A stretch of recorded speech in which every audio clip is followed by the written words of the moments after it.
Glam School and SIA School. Welcome for the second day of our career panorama. We hope that yesterday you found the sessions educative, and we're sure today also with the 10 careers which are going to be displayed today, I'm sure you will find something interesting which you may want to pursue. So do we have the principal of SIS of Abdul Kalam School here? Dr. Bhosle has not joined. So let us continue. Yes, can we start the career panorama, please? Sure, ma'am. Thank you so much, ma'am. Thank you, everyone, for being here. So, dear students, once APJ Abdul Kalam said, "You have to dream before your dream can come true." So, with this beautiful quote, I would like to give a warm welcome to the students of SIS High School and APJ Abdul Kalam High School and to be part of this presentation. We are aspiring counselors in training of SIS Institute of Comprehensive Education, and we are here to showcase various career prospects you have after finishing the first milestone of your career path. I and my colleagues were once have experienced all the anxiety, the excitement, the nervousness, and to find the answer for the big question: what should I do after my boards? So here we are for you all to show some of the career opportunity which you can think about it. A little disclaimer before we start.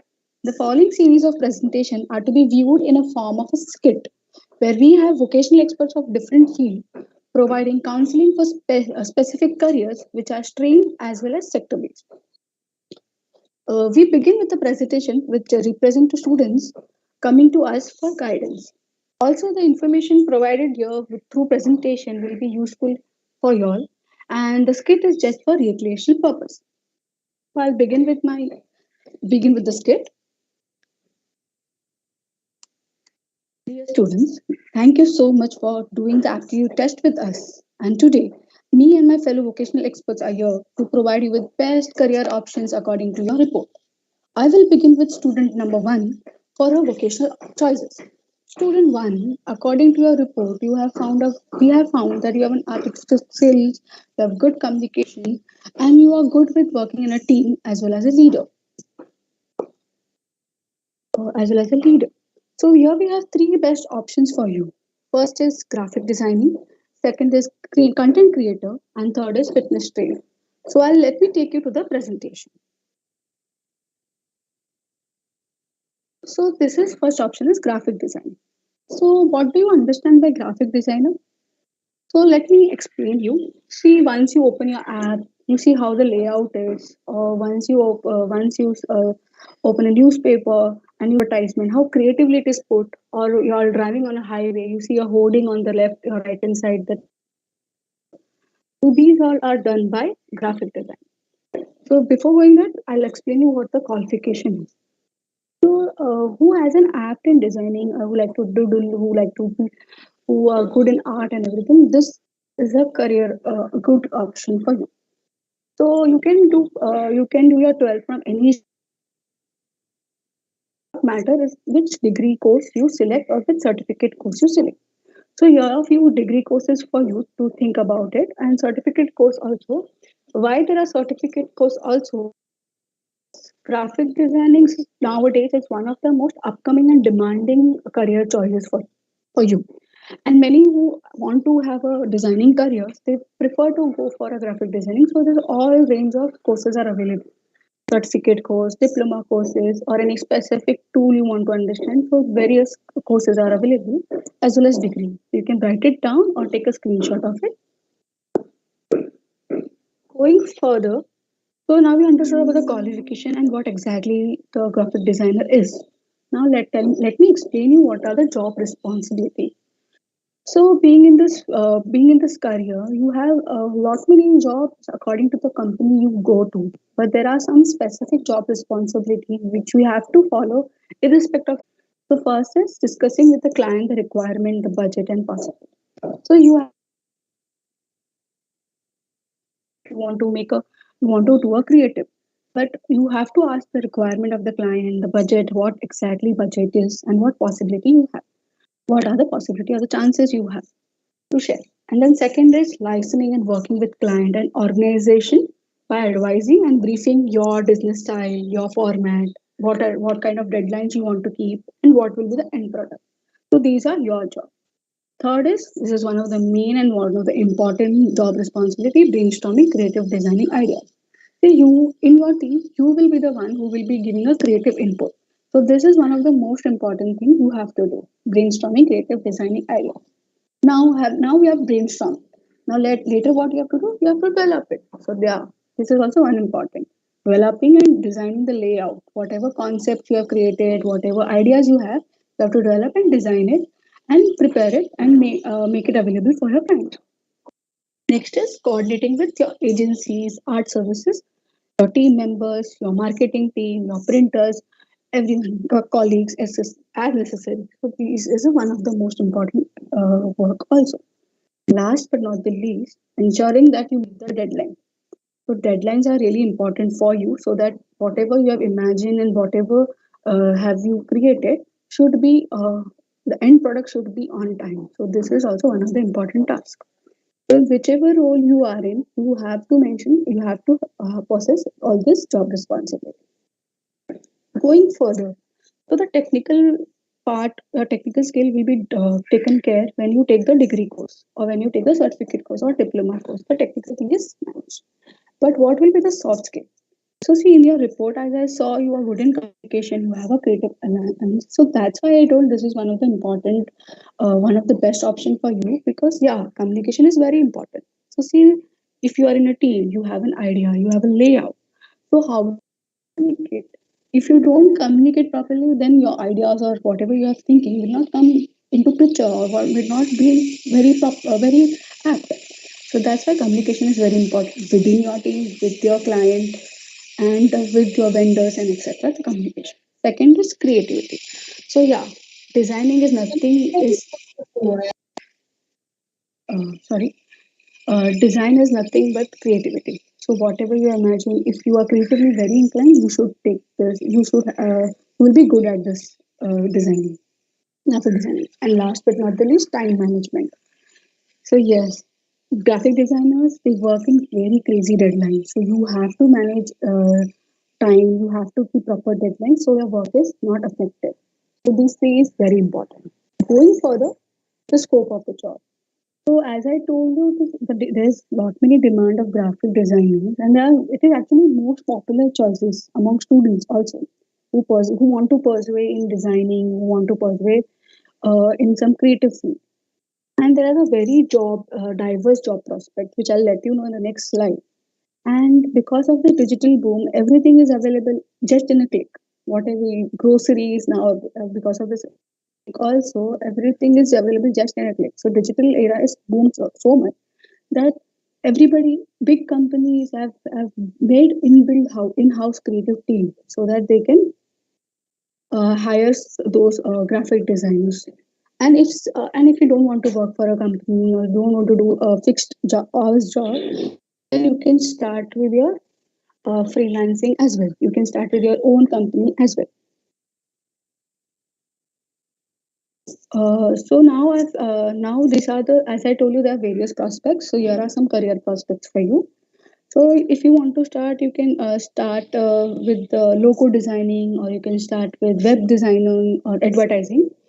And as your career goes, you can take any of the career prospects you want, which you feel which you feel you are good at it. But this one career prospect I would like to explain is UI and UX design. So what do you mean by that? UI means user interface or UX means user experience. So let me tell you another example. So see you open an app. For example, you open an Instagram app. So you will see there is a left hand side corner, you see the Instagram logo. Then in the right hand side corner, you see the messaging button. And then there's a tagline, there's a name, and then the photograph. And then see how the layout. So that is done by a graphic designer. The layout, how it should be look, the look is. That is done by a graphic designer. And then in your team, the software developer, he takes of it and make an app out of it. So this is one of the most upcoming and very interesting job which you may like it. Going further with the work environment. So as I told you, big firms are now hiring many graphic designers. They have the in-house team. So there is a fixed hours, fixed job, fixed hours, like 9 hours job, you can do it. Let's see, if you don't want to work in a fixed job or fixed hours, then you can go as a freelancer. But in freelancer, there's one challenge. You have to be flexible with your client as per your client's the deadlines. Usually, you have to work long hours. And industry also matter, which industry do you want to go. If you go for printing and publication, that industry works is very unpredictable. So deadlines are short notice. So you have to work in the weekends also, or even in the evenings. So these are the work environment. Going further, salary and pay package. So here I mentioned the entry level, the mid level, and senior level pay package. So this is in an average. When you start, this is the average. But there are certain factors which affects your salary and pay package. It's like from which recognized institute you have passed out from, or how was your experience. So when you enter your experience, as and when you increase your experience increases, the salary may also increase, and you will be more confident into negotiating your salary. But the last one, the work portfolio will help you from the beginning. So what is a work portfolio? See, when you are doing your degree course, so you'll be doing many designs. You will be creating many designs and everything, pamphlets, brochure, everything. I suggest you, if you want to make a career out of graphic designing, you should have a work portfolio. The work portfolio will talk more about yourself instead of you just talking about it. So this is very important to do work portfolio, and this can help you to negotiate your salary as well. Going further, can you study from? So these are some private agency in Mumbai which you can enroll for. Certain agency have their entrance exam also, which I'll mention next. And there's the other institute if you want to go out in India, of course. When you want to go and they do have their entrance exam. So going further, these are the entrance exam of institute and the agency. It's just like an any other competitive exam. You prepare for it and you crack it, and then congratulations, you are doing a degree course from them. So so these are the references where I took from, and you can write it down or take a screenshot of it, and mail us. We email ID will be at the end of the session, so you can surely mail us. Now we have Miss Nidhi Agarwal, expert vocation in content creator, who will talk about your content creator opportunity. Nidhi, over to you. Thank you so much, Aisha. So now I'm going to talk about content creation. So what does content creator mean? A content creator is someone who creates any medium or channel. Actually, can you change my slide, please? So a content creator is expressed through any material or channel. So content creation especially pertains to digital content, since that's where the majority of content is consumed. So there are various types of content creators, like there is a business content creator. So what does a business content creator do? So a business content creator can have newsletters, emails, craft letters, etc. Then we have social media content creators who files articles, annual reports, editorial reports, etc. So to fully understand what content creator is, we have to understand what the word content means. The word content is defined as all the information which is experienced such as writing, speech, or any other various arts which is expressed through a medium to communicate value to an end user is known as a content creator. Now we're going to talk about the qualifications of how to be a content creator. So a bachelor's degree in communication, marketing, English, journalism, or any such related field is needed. To be a proven content writing or to have a proven content creator specialist, you have to have some experience in content writing. So how will you get that? You will get that by writing small blogs and magazines in your college or your school. So by that, you can have some experiences. You also have to work as the working and knowledge of a content creator is also important, where you have to have knowledge of Microsoft Office, Word document, etc. So a portfolio of published articles is also needed to be a content creator, where your excellent writing and editing skills is needed. So a content creator is a skill-based career where a communication skill is needed. So there is no such specialized degree or a course in the field of content writing, because not all writers are from a literature background. But yes, a bachelor's degree in journalism, English, or communication marketing is something which I recommend you all. Then we have the skills required. So as you can see on screen, there are 4 major skills which is required, which is adaptability, editing, delivery quality, and strong research skills. Apart from these 4 major skills, communication skills and writing language skills is required. Grammar skills is also very important in the field of content writing, because as you're a content creator, you must have a good vocabulary. Technical writing skills, editing skills, analytical software, monitoring skills are also one which is which is required. You should also have other skills, which is creativity, time management, conducting research, etc. Then we're going to move on to the job responsibility of being a content writer. So to create a content in marketing campaign, the main job responsibility is to subscribe the user and subscribe and drive leads. You also have to regularly produce various content types, which is including email, social media posts, blogs, white papers, etc. You also have to actively manage and promote the blog, and which also have to participate as a third party in relevant platforms. You also have to edit products and the content where you are going to post. So editing, so the job responsibility of editing and posting the blogs and content is also something which is equally important. You also have to analyze the content marketing and also analyze the marketing materials of the contents. So, and last but not the least, you also have to collaborate with other departments to create innovative innovative ideas of content creation. Then we have the types of content creators. So there are 3 major types of content creators. First is the content development specialist. So what does content development specialist do? He's a person who researches trending topics and creates content strategies by combining both of them and prepare a unique content. Then we have a web content manager. So web content manager is a person who is solely responsible for the creation and publishing of all the content. So a web content manager actually acts as a link between the sales team's person and a content creator. Then we have the digital content strategist. So a digital content strategist is a person whose task is to create content for those websites which are already branded. So in simple words, if I explain you that a person who's creating unique content for an already established brand or organization with a fan base to attract new people for those brands is what a digital content strategist do. Now we have the pros and cons of being a content writer. So the pro of being a content writer is the exposure. You have a great deal of exposure in diversity of diversity of industries, countries, sectors, and work.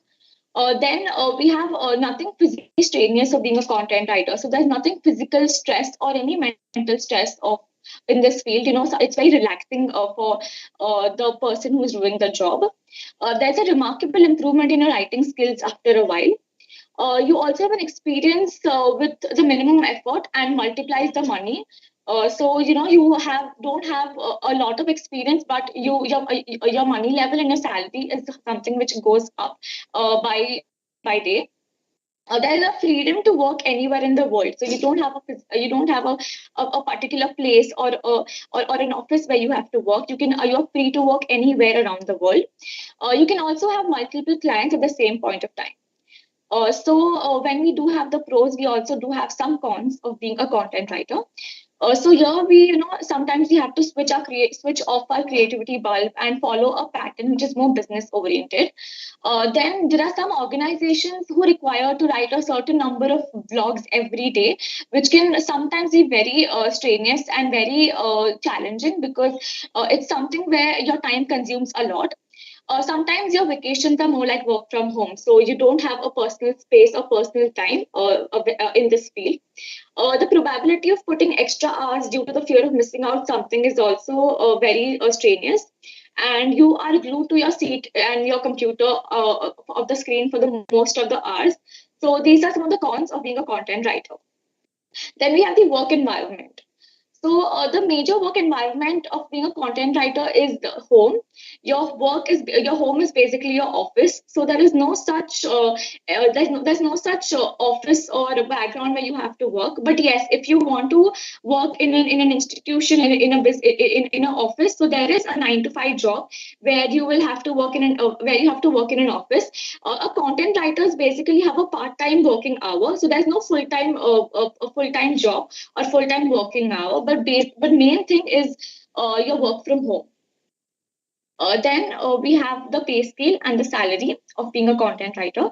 So the pay scale or salary of a content writer is driven by various factors like the experience, the content writers, the brand value, the sectors, the area which you're working. So here, basically, the average salary of a content writer is between 13,900 rupees to 50,600 rupees per month at the beginning. With the experience, the average salary also increases and crosses the barrier of 50,000, which depends on the several sectors and several organizations. To lastly conclude, I want to say that writing is a serious business and profession. So, if you actually want to be a content writer, you have to be very patient and real. You need to avoid copy pasting and shortcuts because this is a field where you have a numerous amount of scope and job responsibility, where you have to, always be, you always have to learn new things and have to be consistent in your work. So, being a content writer is something which is very much, upcoming field, upcoming career in this whole field. So in the end, I want to say that you have to be very much, you have to progress with time and have to work on your vocabulary and your skills and all the major parts of being a content writer. Now we have Asha, can you change my slide, please? These are my references where you can go and click on the YouTube videos and links, and you can, you learn about how to be a content writer in a very basic way. So you can now we have Ritik who will talk about the fitness training.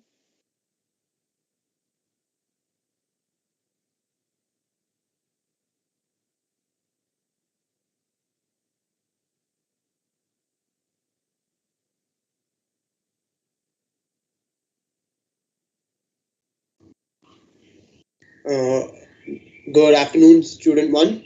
So I'll be talking to you about the various types of fitness trainers and the career you can make in the field. So first off, I'll start by telling you what is a fitness trainer. So a fitness trainer is an individual who leads, instructs, and motivates his clients in various exercise training modalities, including cardio, strength training, stretching, etc. Also, a number of qualifications that you need to become a fitness trainer. So you would have to acquire the necessary skills. So as a concept, you pretty much have to be a fitness freak, committed to being fit and helping others do the same. Second, and a very important point is that you have to get certified, because having a certification from a recognized fitness institution is a great prerequisite for entering the fitness field, and it only increases the value you have as a trainer to your clients.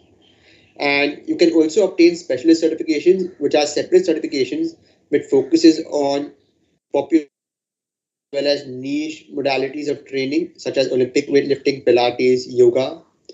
And it is recommended to have on-the-job training, so that is previous work experience, because if you're looking to especially work in a gym or a studio as a full-time trainer, the managers do look at your previous work experience, because it shows that you're up to the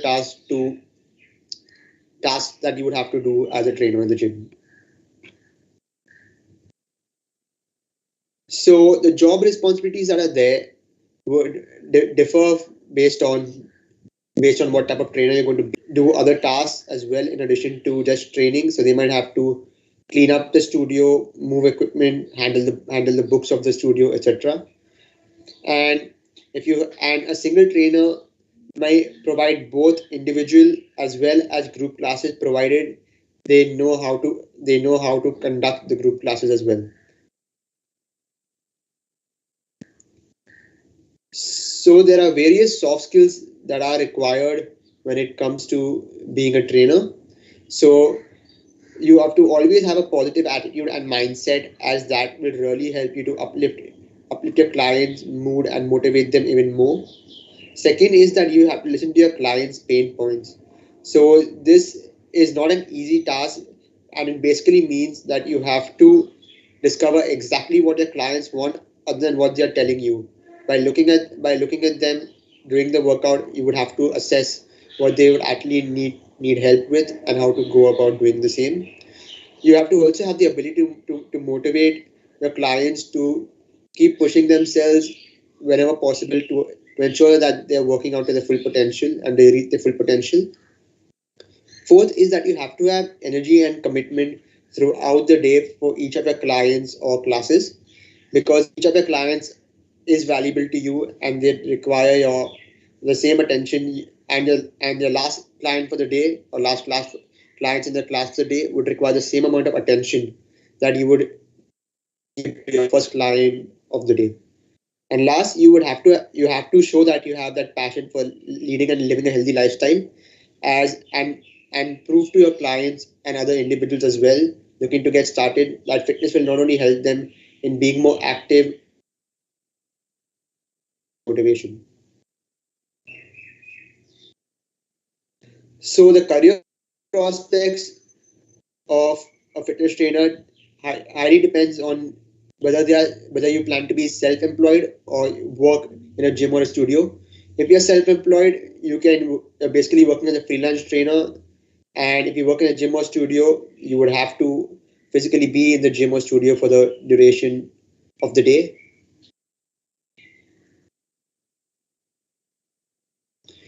So the scope of the job, we have just gone through it. So I'll just run it down again. So you have personal fitness trainers who work with individual clients, or at the most 2 or 3 people.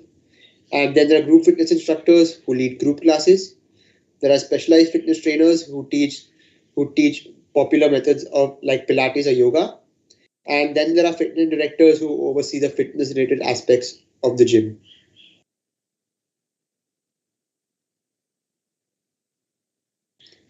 So the work environment that you can expect when you take up this field would depend on whether you choose to be self-employed or work in a gym or studio. Because, like I said, if you work in a gym or studio, you would have to be present in the gym or studio to take your classes. And if you're self-employed, you might either have to go work out in an open space, or maybe go to the client's house, which is done in most cases. So whatever works for you and your client. But taking into recent times, because of the COVID-19 pandemic, pretty much every trainer had to take virtual classes online, and that actually proved to be beneficial not only for the trainer but for the clients. So much so that now trainers and clients still do take online classes. The salary and pay package that you can expect as a trainer honestly depends on whether you're self-employed or not. Because if you're self-employed, you would get to choose your own remuneration that you would get, depending on not only the market situation at the time, but also the value you think you would bring as a trainer, and ensure that it is feasible to all individuals. And if you work in a gym or studio, you will get a fixed salary, probably with some benefits. So when it comes to starting out as a fitness trainer, keep in mind that the best way to do so is to get a certification from a recognized educational provider, because a lot of countries do not offer diploma or certificates through which you can say that you're a trainer and start training people. So some of the best educational providers to obtain various certifications from are ACE, which is the American Council of Exercise; NASM, which is the National Academy of Sports Medicine; the NSCA, which is National Strength and Conditioning Association. And all of the certifications you obtain from any of these organizations have the approval seal of the National Commission for Certifying Agencies. So, and and this is regarded as the gold standard. So these are the references I got my information from. If you ever need to, you can go back to them. So I'll give you some time to take a screenshot, and thank you so much.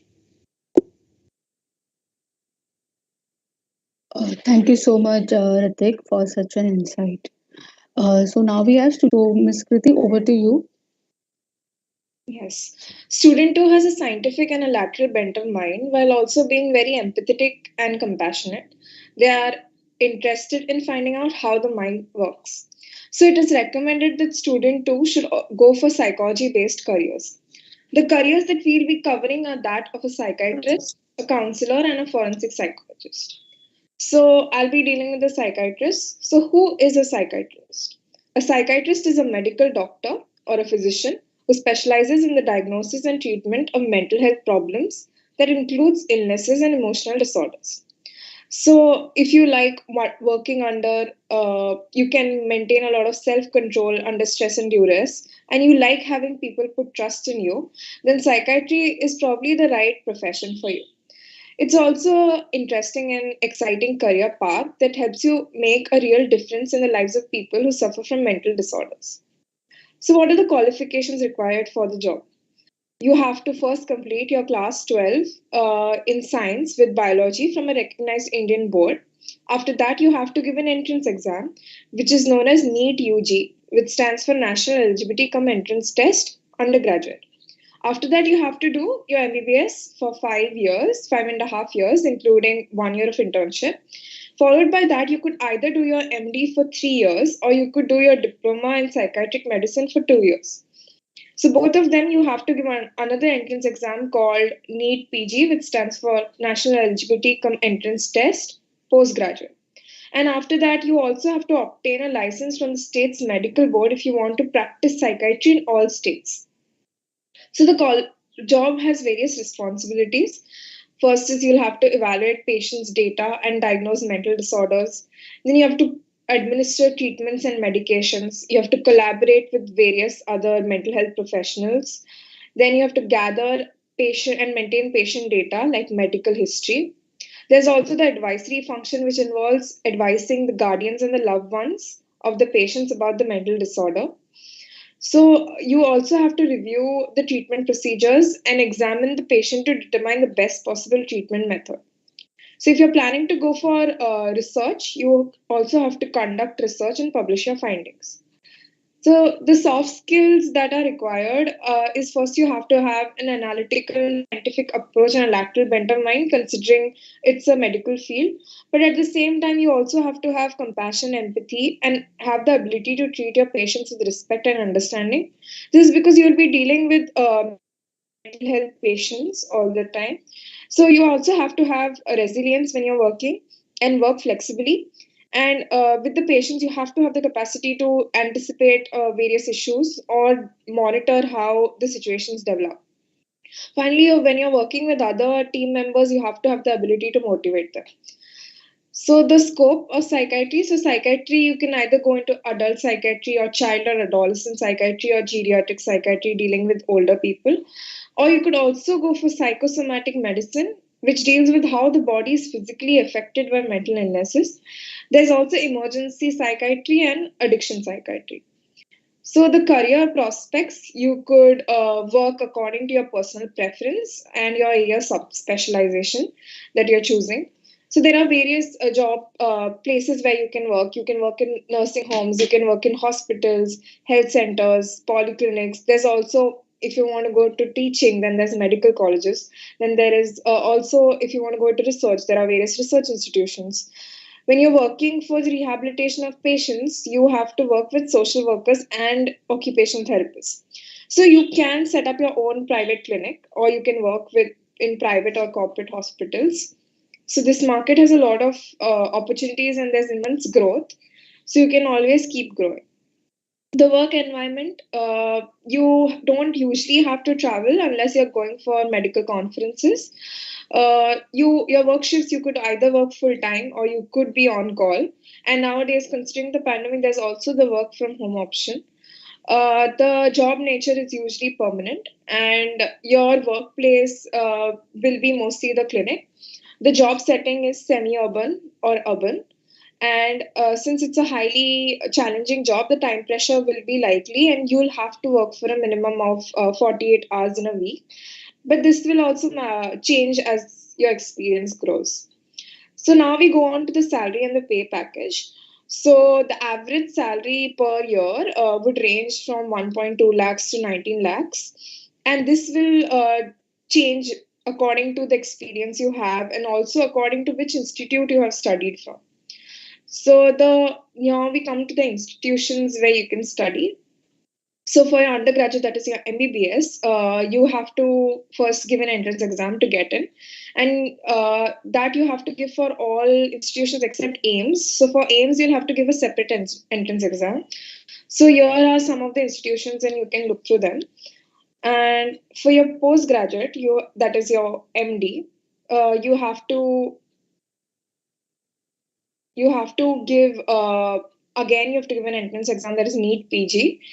And here are some of the institutions where you can get your degree from. So for AIMS, again, you have to give another entrance exam. So so here are some references and you can go through them. And now Sarah will be taking up the career of a counselor next. Yes, thank you so much, Kriti. And you have also shown a great likelihood for a career as a counselor, according to your results. And so I'm going to go ahead and say, who is a counselor?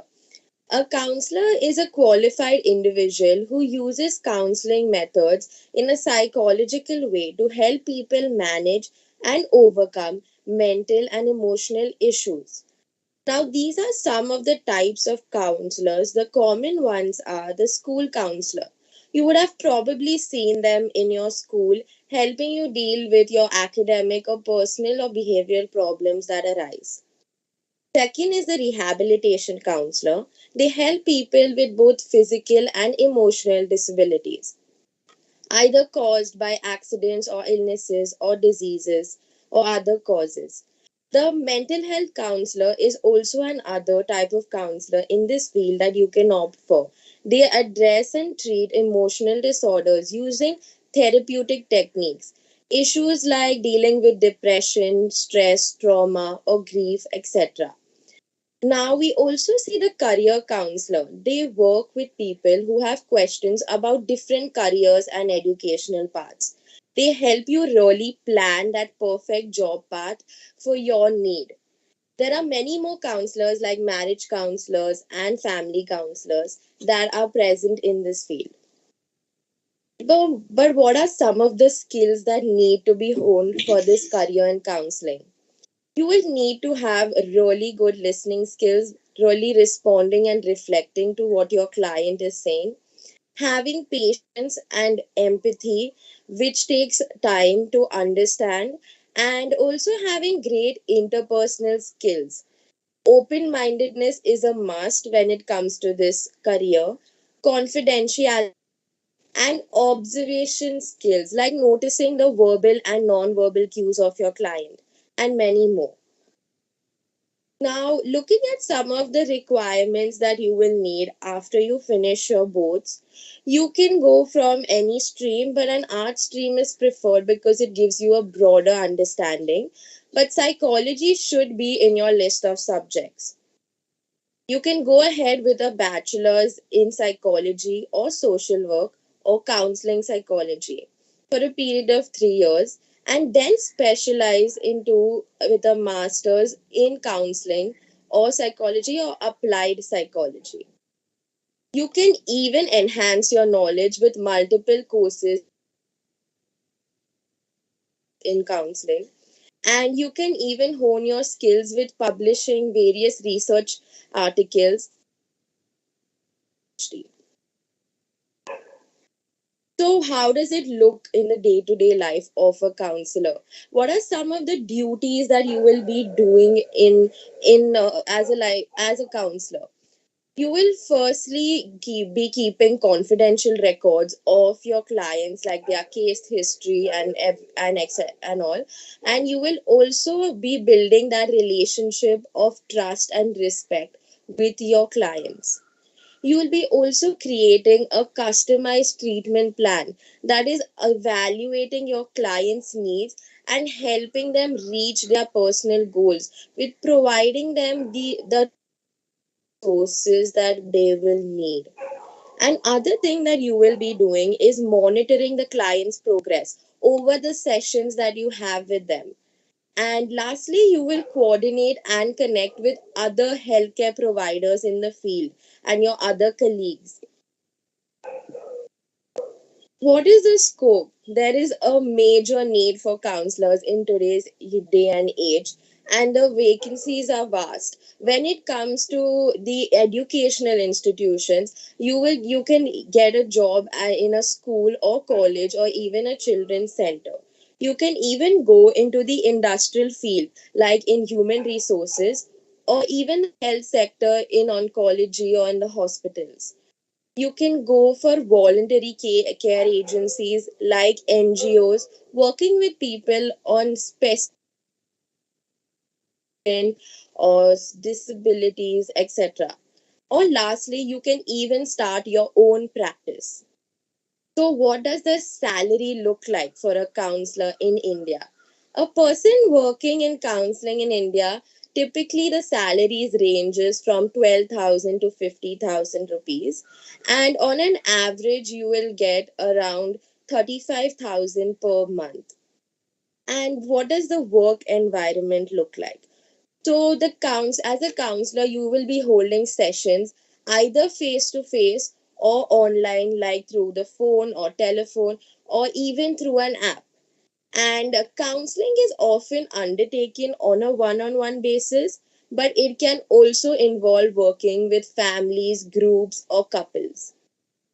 Now, the counseling session is usually for 50 minutes, and it will go over a period of 6 to 12 sessions for a usual client.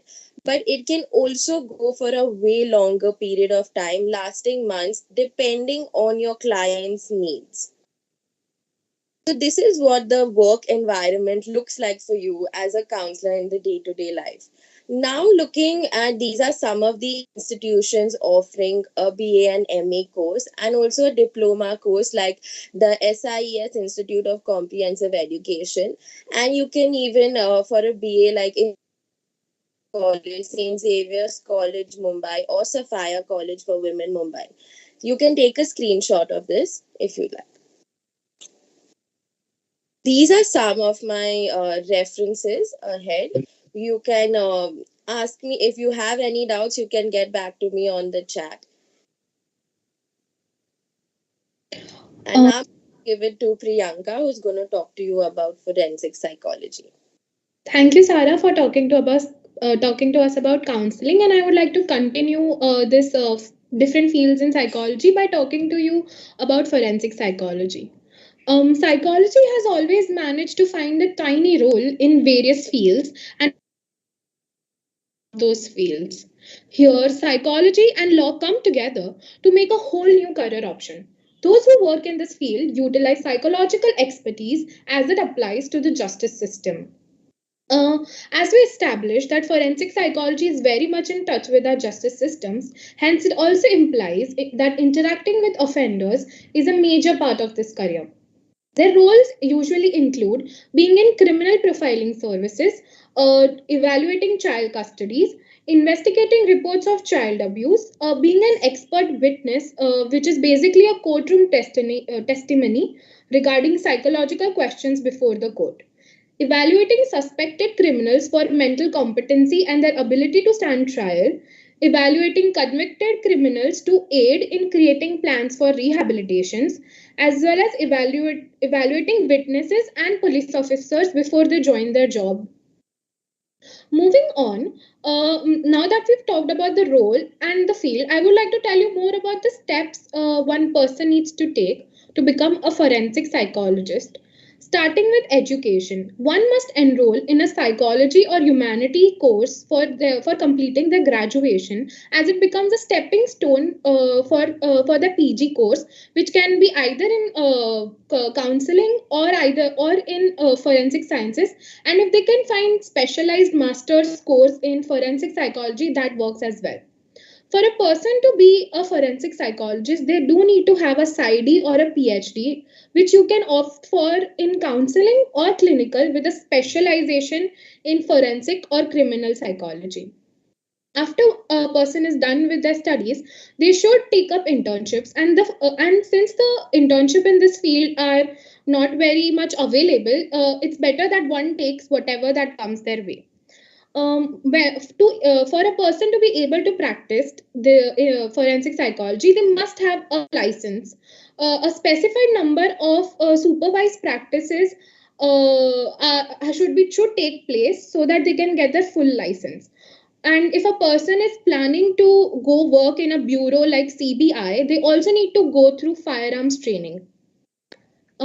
Moving on to the skill one requires, along with general skills like teamwork and leadership, very important skills that an aspiring forensic psychologist must have.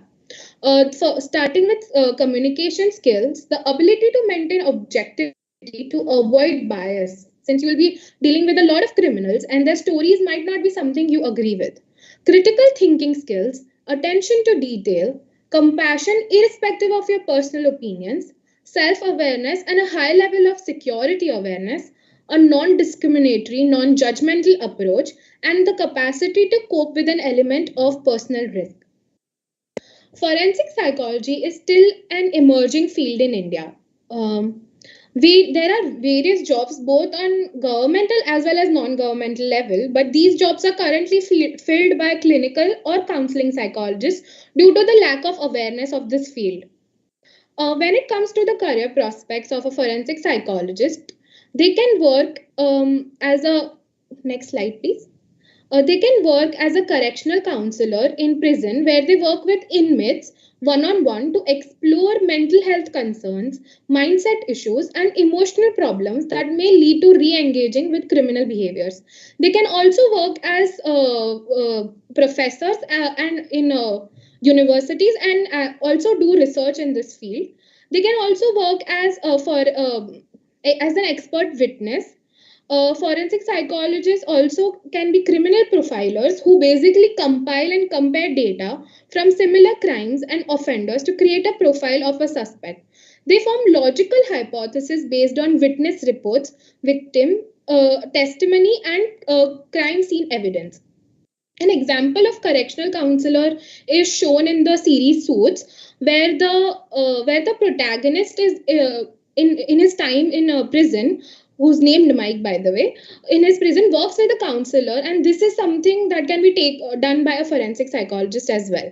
Another cool fact I think about forensic psychology is that unlike movies where polygraph or the lie detector test is taken by the police officers, this is something that a forensic psychologist can do as well. Moving on to the kind of work environment they have to work in, they can work in police precincts, government agencies, outpatient care facilities, hospitals, alcohol treatment centers, secure hospitals, and rehabilitation units. I think it's important for me to emphasize that all of these work environments include working with either criminals or highly sensitive people. So there will always be a sense of personal risk in this career option. When it comes to the kind of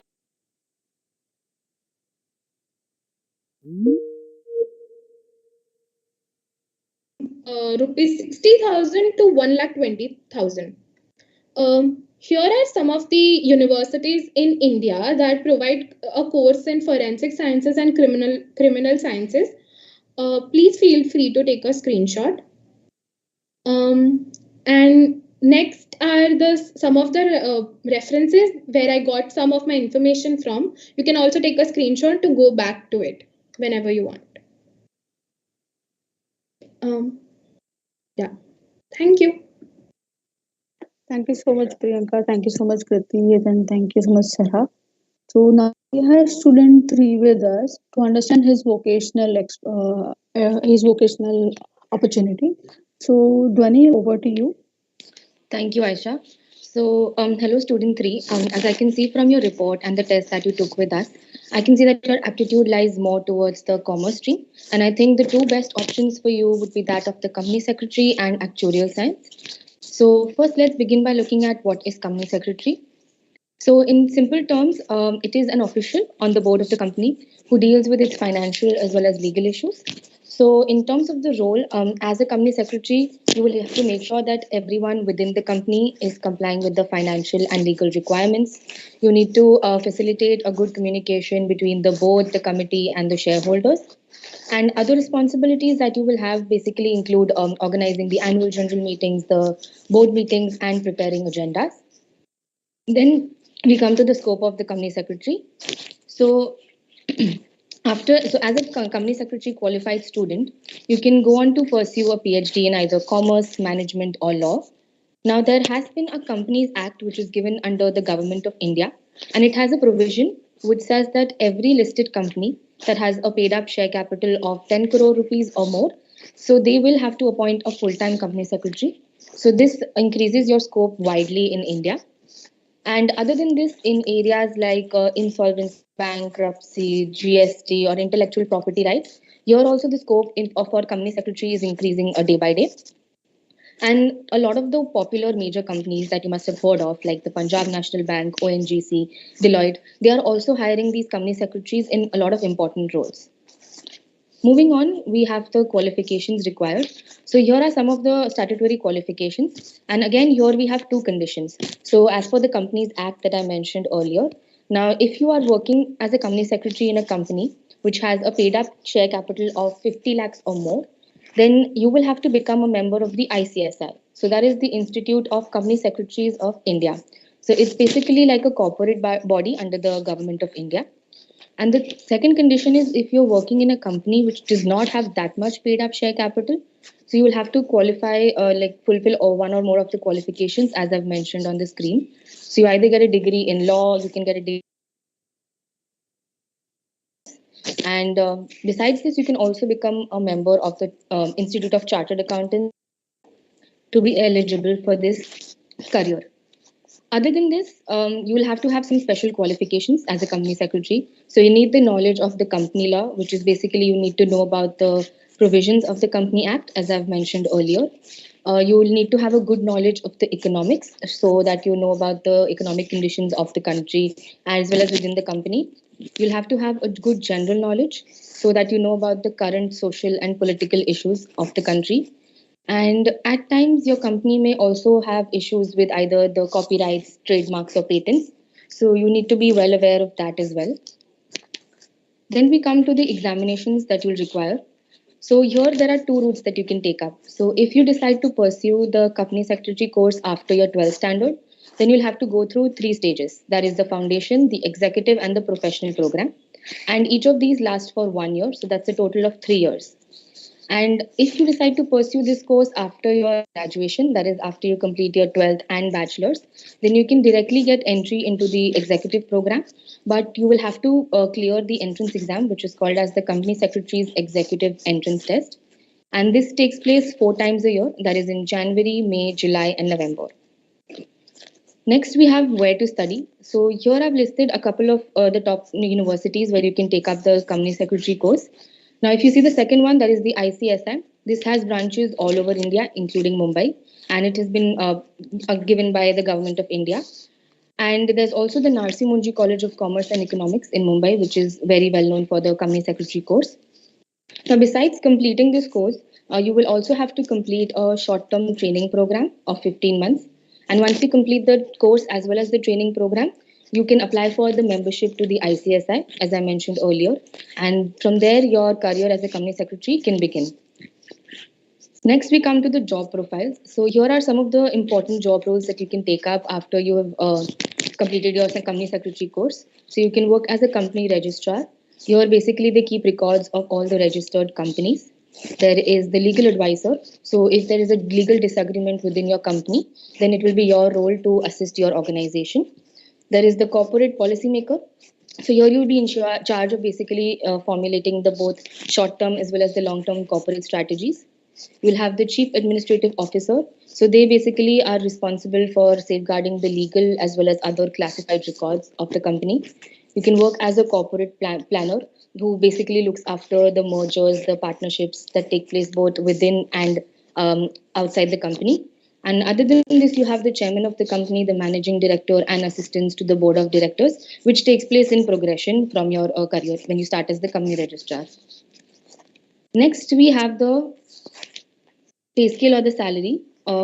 So in India, an approximate monthly starting salary that you will have as company secretary is anywhere between 28,000 to 40,000 rupees.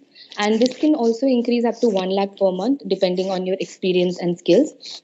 But in terms of per annum, your starting salary will range anywhere between, so it will be around 3 lakhs.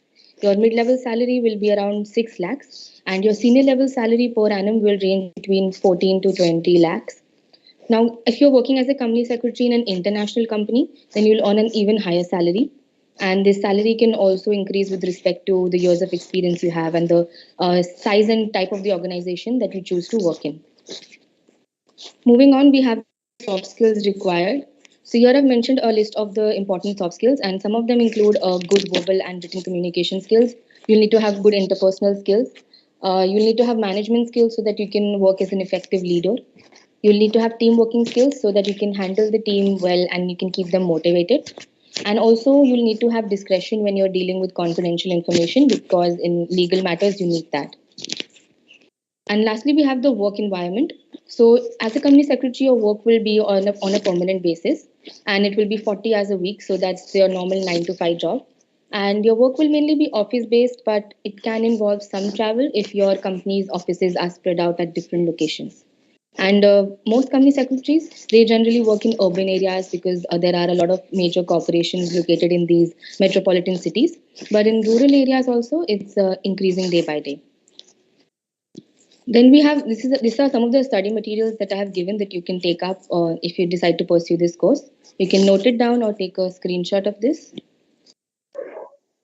And these are the references where I took my details from. So you can also take a screenshot of this.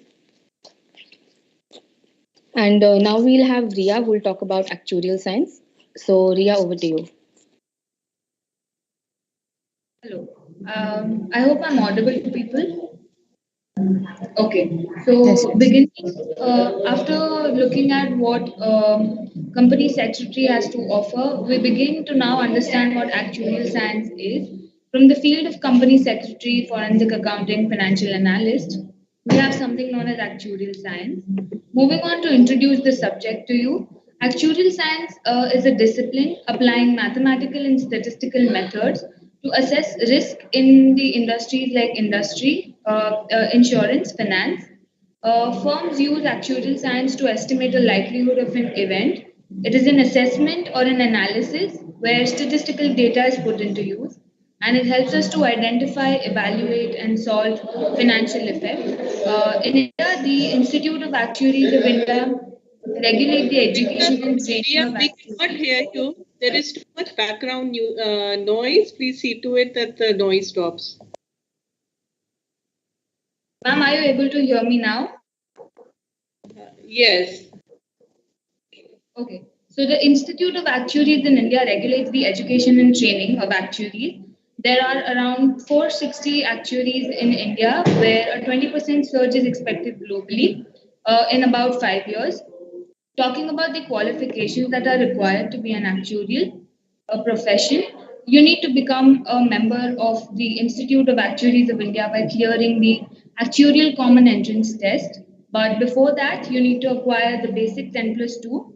You need to be a graduate or a postgraduate in the field of either mathematics or statistics or economic, or you can be an MBA in finance, and you can be a professional, you can be a qualified member of bodies like Institute of Chartered Accountants in India. Moving on to the papers that you need to pass to become an actuarial professional.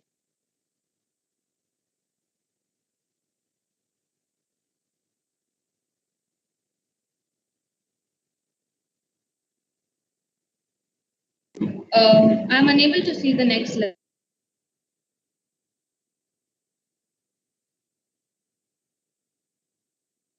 Can you see it now?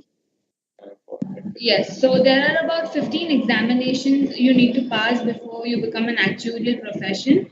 You need to clear 9 core technical papers and 3 core application papers. Along with that, you need to specialize in any 2 out of the 6 specializations that are offered. These are known as the specialist technical. Moving on.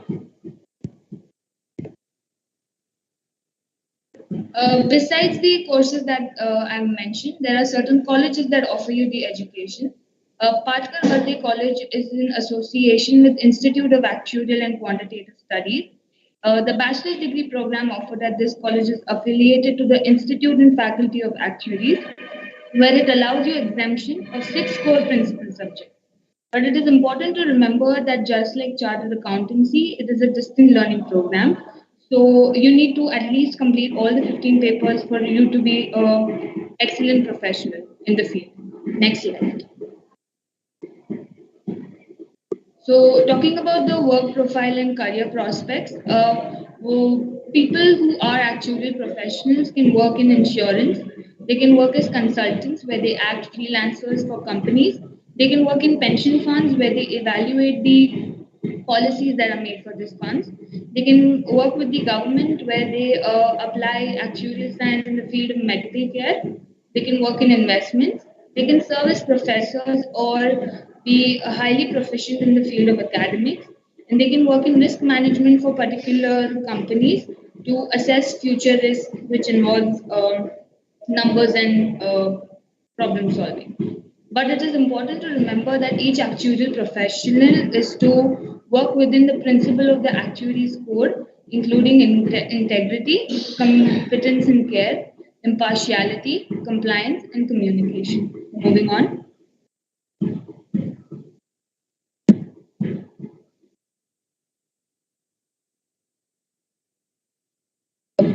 I show the next slide. Yes, so there are particular skills. There are particular skills that are required for you to be an actuarial professional. One is that you need to be an analytical problem solver. You need to have good knowledge of business and finance or the field that you are in. Communication and interpersonal skills are important to be in touch with particular personnel. You need computer skills and you also need math and numeracy skills. Just a second. You need particular math and numeracy skills. And along with that, there are certain soft skills that are required, such as self-motivation, creativity, independence, ability to work with others, and an ambition. Moving on. Talking about the work environment that is associated with people in the actuaries profession. With respect to interpersonal relationships, they spend half of their time working alone, but it is important for them to work well in teams as well. The physical working conditions are that they mostly work indoors, they have desk jobs, and their offices are usually comfortable and pleasant. But they have to deal with aspects that have big impact on people's lives, such as money, insurance, and others. They have to plan most of their task priorities without a supervisor. With respect to hours of work and travel, they work at least 40 hours per week, but they may have to travel to meet with clients. Moving on.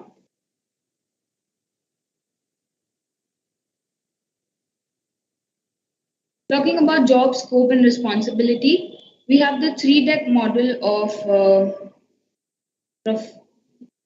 I am not unable to see the next slide.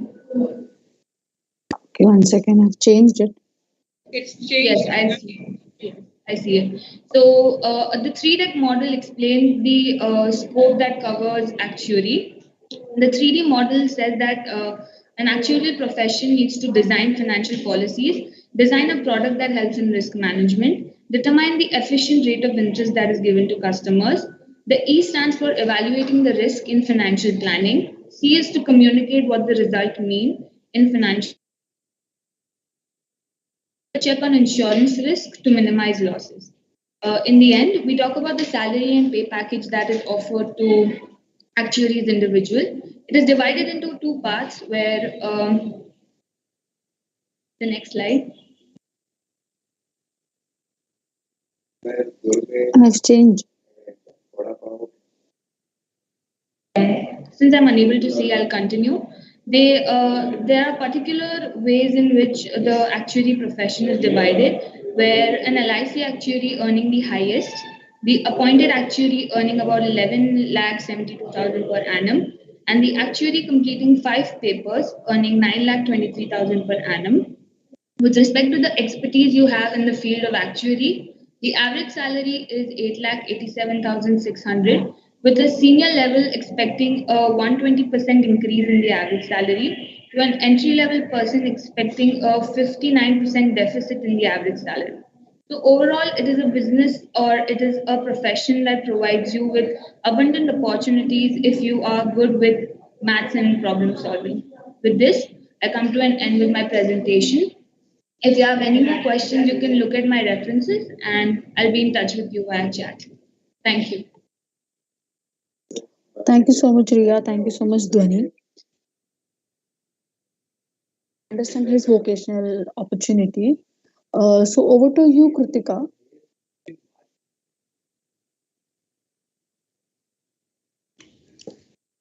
Thank you, Aisha, and I hope I'm audible to you all. Good afternoon, student 4. I saw your report, and according to it, I feel that you are more inclined towards science stream. So, according to it, the career suitable career for you can be in merchant navy and dermatologist. So, I myself will be talking to you about merchant navy. So, we'll proceed with what is first merchant navy. Merchant navy is nothing. It is a Aisha, did you change the slide? Yeah, thank you. Merchant Navy is nothing but a specialized industry that is fully engaged in commercial activities, which involving transportations of cargo and passengers through sea routes. In some other countries, it is also termed as merchant marine. Telling you about the modern cargo ships, they are really massive in size and are equipped with the latest and highly advanced technology systems. We move on to the qualification part. So for qualification, you need to finish your class 12th with physics, chemistry and mathematics, and you should not be more than 25 years age. Normal vision is required, but if you have classes, plus or minus 2.5 may be allowed for you. So admission process is through entrance exam followed by screening test, and also main written exam will be held. Once you clear the test, there is an interview and a medical test taken. You also need to complete a ship training course prior to the employment. The course is generally a short-term course where you are taught of basic security concerns. And the minimum marks percent you require is 60%. There are also diploma courses and MBA courses available. So the criteria are same again. You should not be more than 25 to 28 years. And there are 2 years diploma courses and also 6 years diploma courses. You should be having with electrical engineering, shipboarding, etc. And for post graduation, if you want to do MBA courses, you should have a bachelor degree from a recognized university. Coming to internships are really very important. In merchant navy, if you are a merchant navy officer, because you will be your skills will be developed and will be polished, and also you will be the theoretical knowledge can be applied in practical one. Moving towards types of job roles, so these are some of the types of job roles. You can take a screenshot of it. We move on to the job responsibilities. So job responsibilities again depend on what job type you are on. If you are an executive officer, your job includes navigating the ship and you are representative of the ship owner. If you are a captain, you are leading with multiple job roles such as assigning organizational duties, navigation, and also maintaining the ship discipline. And if you are an engineer officer, you will lead a team on board marine engineers, and you will also be responsible for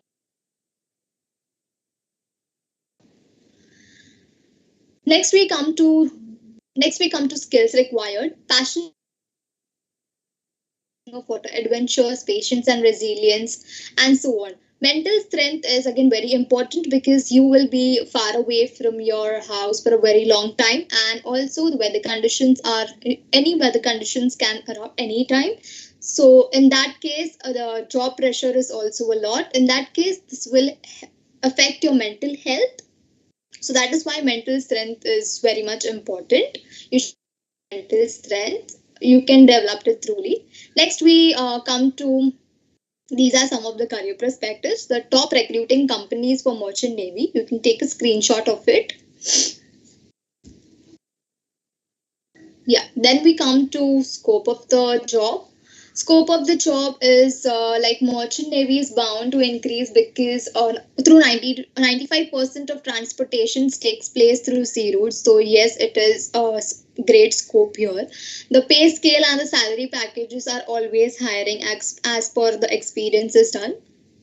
Since you are a Merchant Navy, there is a lot of international travel included in this. So that will help you for the better public relationship and get experience through work with professionals and different areas, not only domestically but as well as internationally. So being a Merchant Navy, you are one of the best jobs in the world because you're roaming the world. Next, we come to work environment. Again, a Merchant Navy officer spends a large part of their professional life in ships in the middle of the ocean, and if you are a merchant engineer, you will be working in engine part in the ship. Next, we proceed to salary part. Captain has the highest salary, that is 10 lakh, and other salaries are also mentioned. You can take a screenshot of it. Then we come to the where to study. That I have given here the colleges in Mumbai and also colleges in India. You can feel free to take a screenshot of it, and also given the links below. Next, we come to, I'll be really privileged to tell you about this lady. She is the first woman captain in India, Radhika Menon. Now she is currently serving as the captain of the Indian Merchant Navy, and she is also the first female captain of India Merchant Navy who also lead the oil product tankers Suvarna Swarajya. And in 2016, Radhika has also become the first woman to receive the IMO, that is the International Maritime Organization Award for her exceptional bravery at sea. Next are my references. So here I have taken all of the informations of Merchant Navy. You can feel free to take a screenshot of it if you want to further read about anything Merchant Navy. Thank you, and over to you, Hetal. Hetal will tell you about dermatologist. Thank you.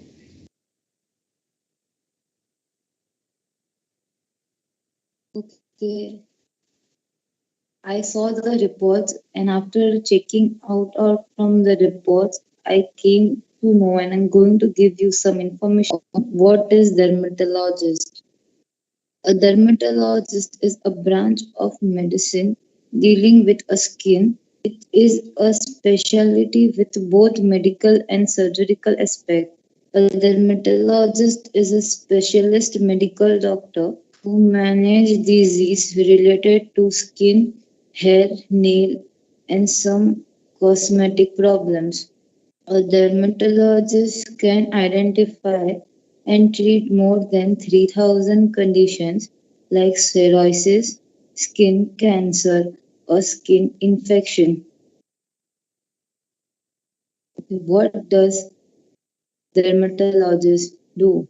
Dermatologist helps to regulate your body temperature and plays an important role in your immune health. It also provides clues about your internal health. By looking at your skin, they may also be able to identify symptoms that could point towards an internal condition such as issues with your stomach, kidney, or thyroid. Cosmetic fillers, injections, chemical peels for the treatment of acne and sun damage, allergy testing, Systematic therapies include antibiotics and novel injectable products. They also perform minor surgical procedures such as liposuction, mold removal, and skin biopsies.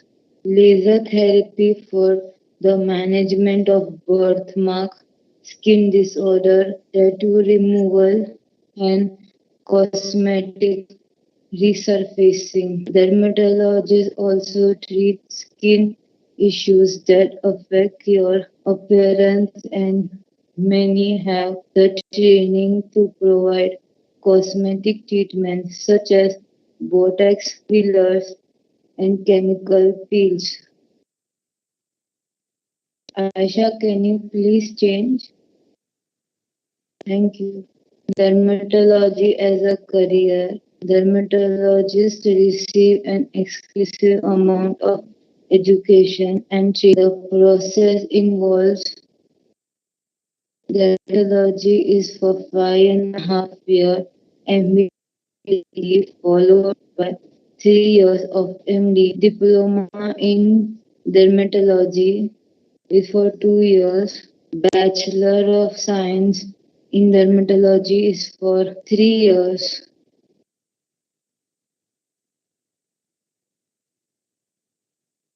Admission process. Candidate can get admission in MBBS course through National Eligibility Entrance Test. Candidates are required to appeal the entrance of AIIMS PG, NEET PG, JIP. Is No, it ma'am. okay? Ma'am, I will speak one. Some job profiles are dermatology professor. You can be a professor in a college, skin specialist, medical representative. They are the ones who sell medical products, including the equipments, medicine, manufacture the medicine to healthcare facilities. Next is clinical application specialist. They are the one who educate and train healthcare professional to use new software and equipment. Next is therapy manager. Artificial reproduction are responsible for effective manage the therapy area by effective reaching out to customer and increase products awareness, answer inquiry, and introduce salary and pay package. Entry level dermatologists earn around 650 to 750 per session. Experienced dermatologists earning up to 12 to 18 lakhs yearly. These are some references which I got information from. You can take out the screenshot.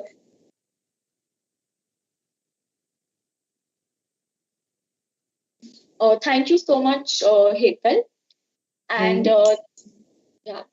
And thank you to all our other vocational experts, which is Kritika, Aisha, Ritik, Kriti, Sarah, Priyanka, Dhwani, Ria, who has helped us, and Aisha, who has helped us gain a perspective in different fields of career. I'm sure this has helped all of you gain a perspective. And thank you to all our students for listening our session. I wish you all the best for near future. And I hope yesterday's and today's session has helped you in your career choices. And I do hope that you will also attend a final session just tomorrow at 1:30. Now, please feel free to ask us any doubts which you have. You can add it in the chat box and write us, or you can even email us on our email ID, which is displayed on the screen. The email ID is valid since 3 days from now. And thank you so, so much. Yes, would anyone, does anyone have any questions? You can put it in the chat box.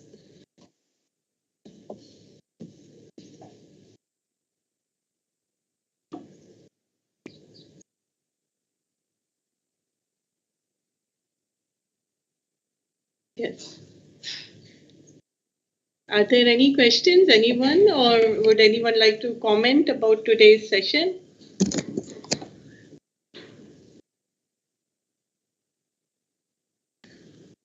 Okay, I don't think there are any questions. So, would Rija, teacher of SIS school, like to say would like to say a few words? Yes, Rupal ma'am, you can hear me? Yes, yes. Yeah, actually, I get the students are unable to type in the chat box because even I am unable to see the chat box. So, is there any adjustments done where we are unable to see the chat Yes, box? I'm just checking. I'll just check. I guess so because even I am unable to see. So, maybe that's why the questions aren't the children are not able to put up the questions. Maybe in YouTube or something, they'll be putting up with the questions. Can you see that? Okay, students, please raise your hand if any of you would like to ask any question. I will, make you a presenter then, okay? Because actually in this meetings, there is the chat thing is not enabling here. Yes.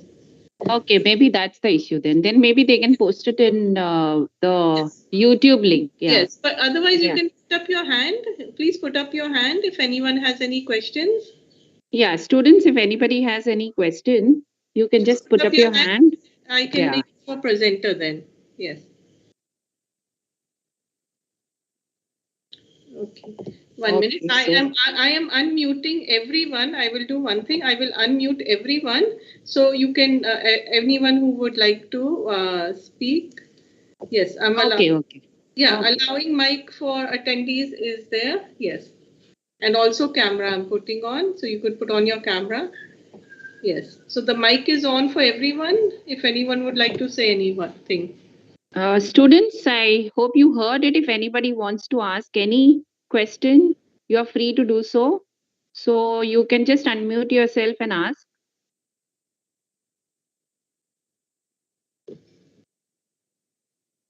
Okay. Today, I don't know what is. Okay, students. The presentations were so well done. Yes. Definitely, Rupal ma'am. Yes, the presentations were really very wonderfully presented.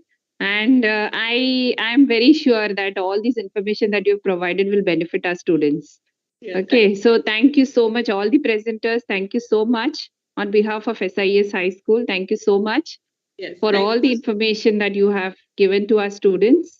And they are very fortunate to get all this information using this platform. So thank you so much, all the presenters, and thank you, Rupal ma'am, for organizing. Thank you, Vidya ma'am, and all of you for such a wonderful session. So hoping to meet you all tomorrow again now. Yeah, looking forward to the session tomorrow. So students, anybody wants to ask anything? Yes, anyone? Okay, would from APJ school, would Raji ma'am like to say something? Nice. I hope all of us are busy with our practical examination. So that's why I think so students, most of them have not joined. Yesterday, some of them have joined, and today, some of them are joining later. Yes. And I reach home around 2 o'clock.